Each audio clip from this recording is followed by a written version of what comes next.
Good morning. ఈరోజు ఒక చాలా ఇంపార్టెంట్ విషయం గురించి డిస్కస్ చేసుకుందాం.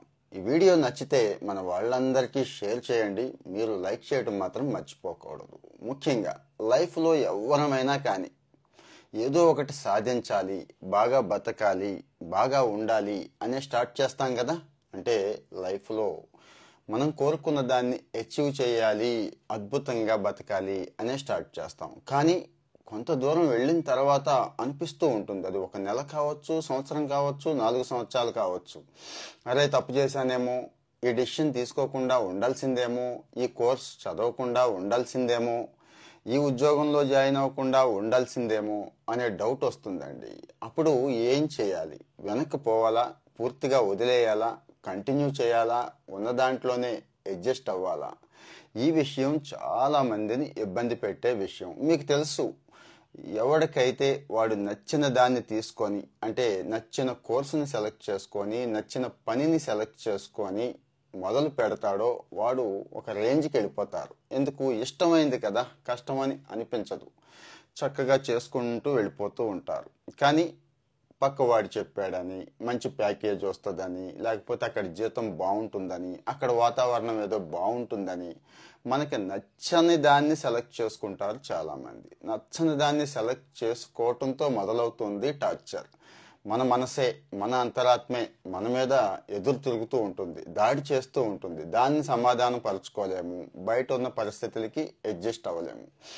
ముఖ్యంగా చదువుకునే పిల్లలకి ఈ సమస్య ఎదురవుతుందండి. మిగిలిన చోట్ల ఏం చేయాలనేది తర్వాత ఎపిసోడ్లో చెప్పుకుందాం. ఈ ఎపిసోడ్లో చదువుకుంటున్న కుర్రవాళ్ళు, అంటే కొత్తగా కోర్స్ తీసుకోవాలనుకుంటున్న వాళ్ళకి ఇది ఉపయోగపడుతుంది.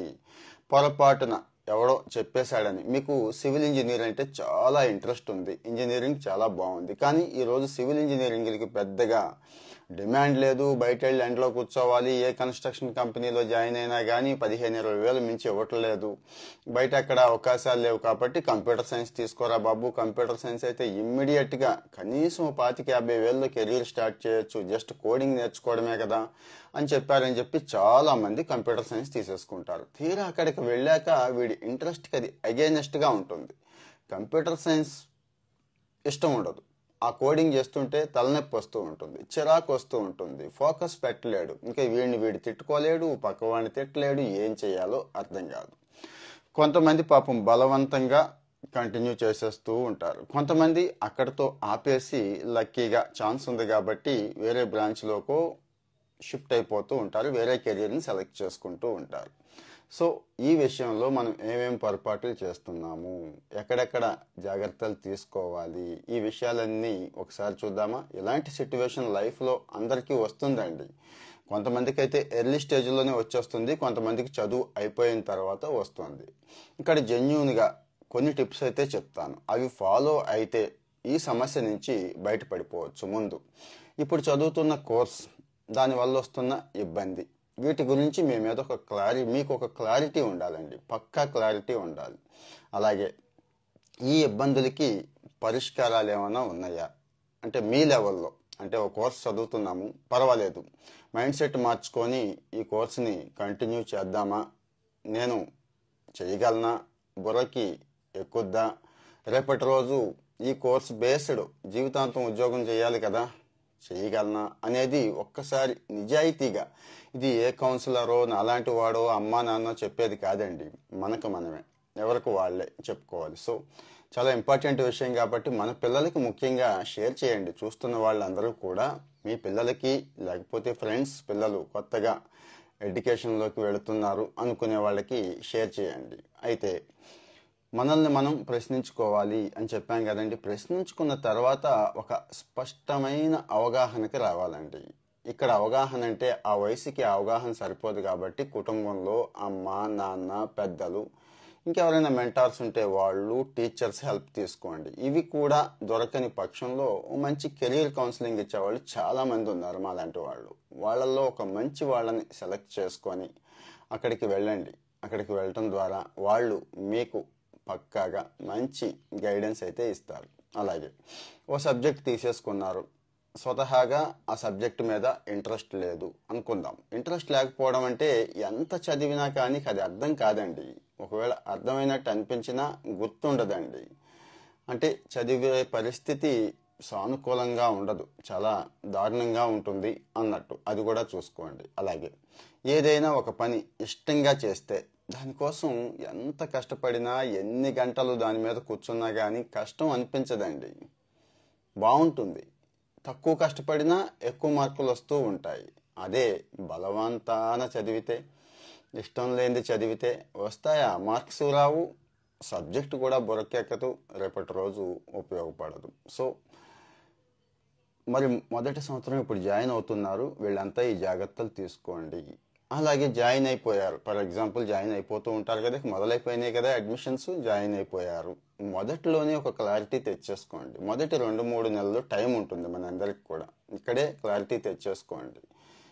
ఈ కోర్స్ మీకు ఫిట్ అవుద్దా అవదా, ఇబ్బంది పెడుతుందా, పెడితే ఏం చేయాలి అనేది చూసుకోండి. ఓకే, ఈ కోర్స్ మానేస్తాను, కాలేజ్ మానేస్తానని తేలిగ్గా చెప్పేస్తాం, కానీ నెక్స్ట్ ఏంటి, ఏం చేద్దాం అనుకుంటున్నారు, అది మాత్రం ఉండాలండి. ప్లాన్ బి ఖచ్చితంగా ఉండాలి. అంతే తప్పించి ఈ కోర్స్ మానేస్తాను, ఈ కాలేజ్ మానేస్తాను అంటే చదువు లేకపోతే దేనికైనా పనికొస్తామా?